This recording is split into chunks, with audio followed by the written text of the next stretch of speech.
Let's dig into the currencies in a little bit of detail. Euro yen trading down 0.3% at a 130.62. The dollar yen 101.06. Cable 151.23. Euro dollar 129.24. Aaron Smith is the managing director at Pecora Capital. Aaron, very nice to see you today. Thank you for joining us. Given all the huge oscillation we've seen in assets, certainly the Nikkei, especially at the tail end of last week, what has this had in terms of ramifications for the Japanese currency?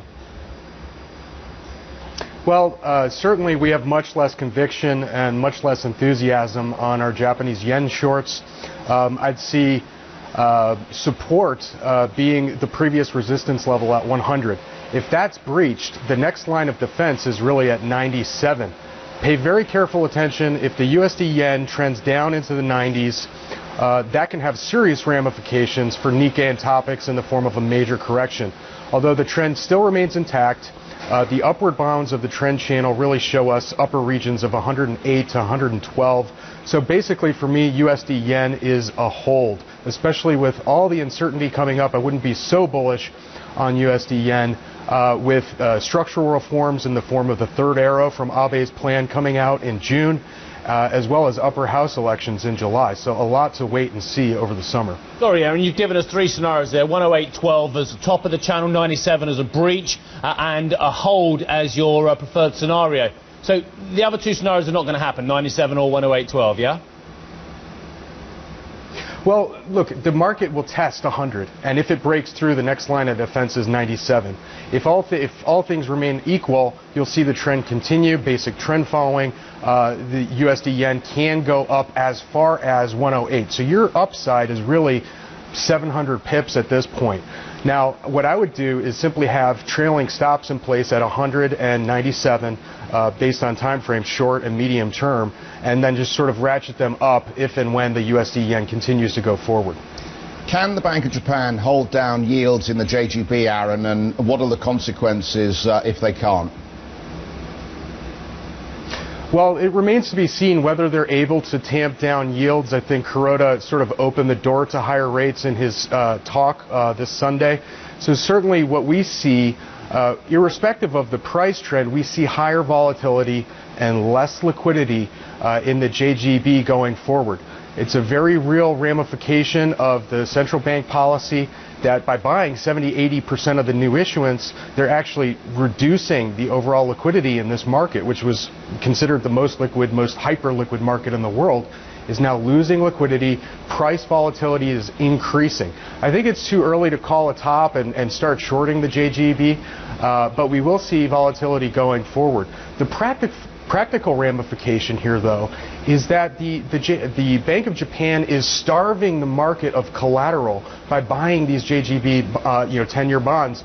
The repo market does not have the paper it needs for the rehypothecation to create the lending needed in the shadow banking system. So banks aren't lending on one hand, which is why the economy is not really improving. On the other hand, the shadow banking system is starved of collateral.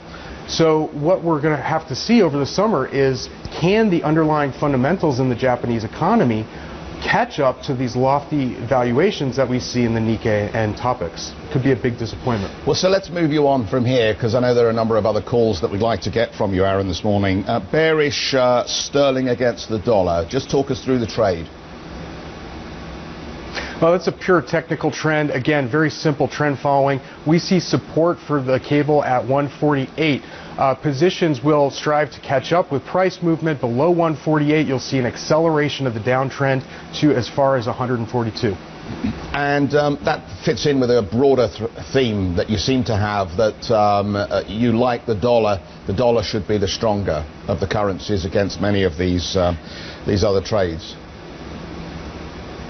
Generally speaking, we see dollar strength across the board. There's only two currencies in the Commitment of Traders report that actually have net longs greater than the dollar, and that's the Mexican peso and the New Zealand dollar. So really very broad strength for the dollar right now. We also see a very bearish theme in the Aussie dollar. We've seen a drop over 10% in a month.